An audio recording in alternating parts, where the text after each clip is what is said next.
Hi there, everyone.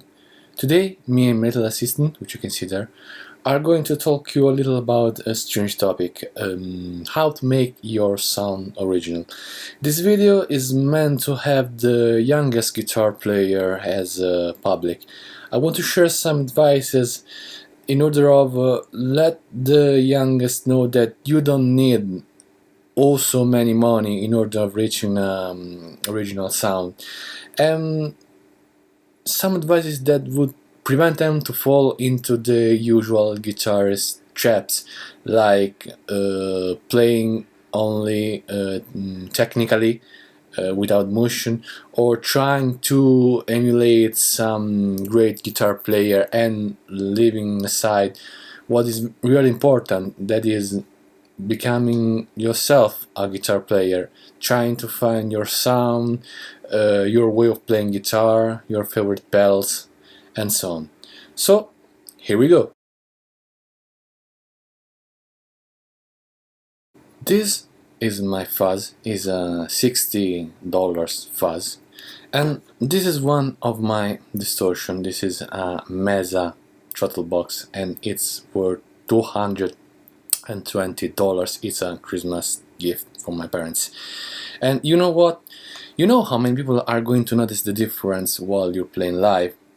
Unless there's a guitar player or there's a sound engineer, no one is going to give a single fuck to the kind of distortion that you're using. You can use this, you can use a $20 distortion by Behringer, no one is going to notice the difference. So, the first huge advice that I can give you is don't waste your money in expensive distortions. I have this as a gift, for example. I usually use this a lot, and this is $60. You should buy pedals that make your sound great or original, a sound that is out of the crowd. I'll give you an example. This is my holy grail. This is the Harmonist PS6. You can find it on YouTube. There are also many videos that then can show you what this perfect pedal is going to do while plugged inside your chain. Basically, he is going to let you play harmonization with the third and the fifth in every key, and basically you can also play out of key. Basically, if you're, for example, playing this note, automatically that pedal is going to play the fourth below and the seventh above, or I can remember the sixth below and the seventh above, something like this. But basically, anyone is going to be, wow, that sounds so cool. So you need a cheap amp, a cheap distortion, which you can buy these two for, let's say, $50, and then you can buy that pedal. You save money and you buy that pedal. Your sound will be great, and basically you wouldn't need anything else, because that is going to make your sound original. Now, that's just an example. An important thing is to search net for original pedals. If you want, you can search something like, well, let me remember some names.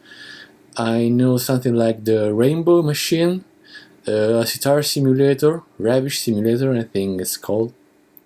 Take a look at all these kind of strings pedals, because believe me, it's not worth to spend money in important distortions or overdrive like the Metal Zone or expensive overdrives. Basically, you need cheap distortion and cheap overdrives and pedals that are going to make your sound original.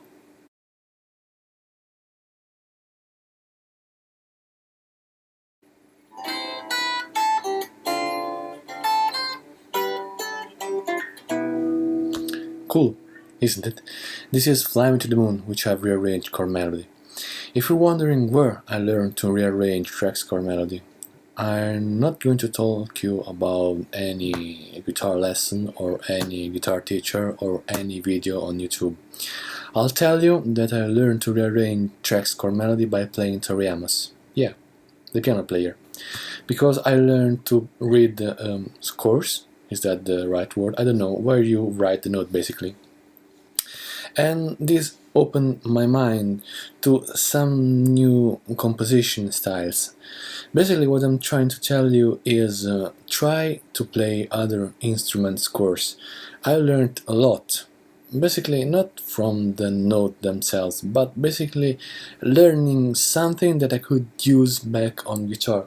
For example, I learned from Coltrane to value every single note of a single box.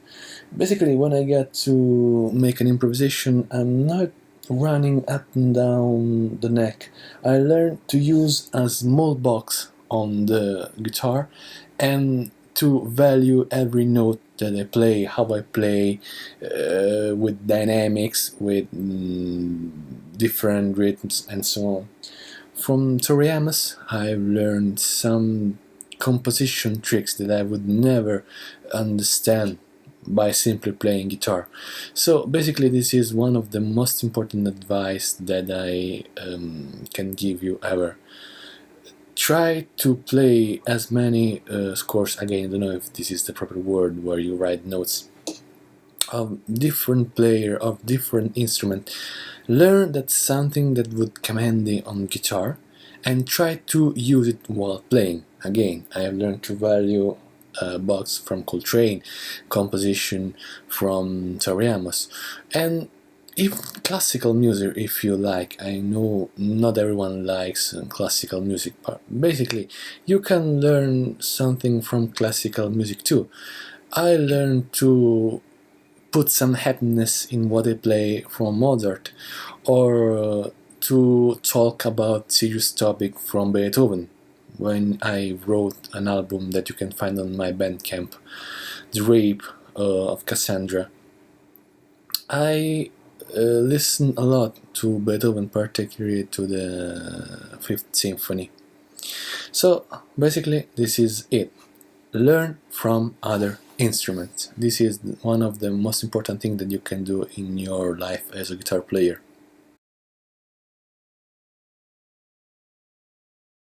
It comes a time for every single guitar player when you're playing live, when you gotta play a solo, and you're going, oh shit, what the hell I'm going to play now. Remember, one and dub, wah wah. This is one of the basic gear that every guitar player should have in his own arsenal. Basically, what I'm trying to say is, if you don't really know what the hell to play because you played other 10 solos, or basically you're tired, or you have some issues, or simply you don't really know what the hell are you going to do on that occasion, well, basically put on some wah. You're going to make a great performance, and no one is going to notice that you're playing like 3 notes, or basically you're going to play only a simple pentatonic. Basically, no one is going to care too much about your guitar solos in the first place, but if it happens to have some guy that is interested in your solo, if once in lifetime you're going to see that guy that is going to pay attention to what you're playing, well, basically, if you put on some wah and basically you make like this wah wah wah with your mouth while playing, which basically is a thing that I do a lot while playing with the wah, and you move a little, well, it is gonna save your life more than once, believe me. So, basically, this is pretty much it for now. This is one of the videos that I want to make about this topic, but I'm not sure about making other videos. If I have other important thing to say, other important advice to give you, well, I'm going to give you. But basically, I'm not going to do a video where I got nothing to say. Again, if you are a young guitar player and you want to have some advice about your technique, your left hand, your right hand, as usual, just add me as a friend on Facebook. I don't have an artist page. I'm a common guy like you. I'm a guitar player like you. I'm not an artist.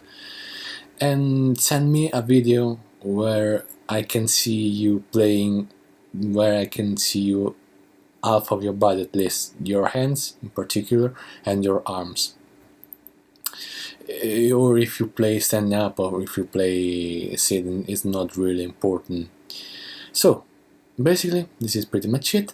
I hope you liked this video, I hope it is going to come in handy, and see you in my next video. Bye.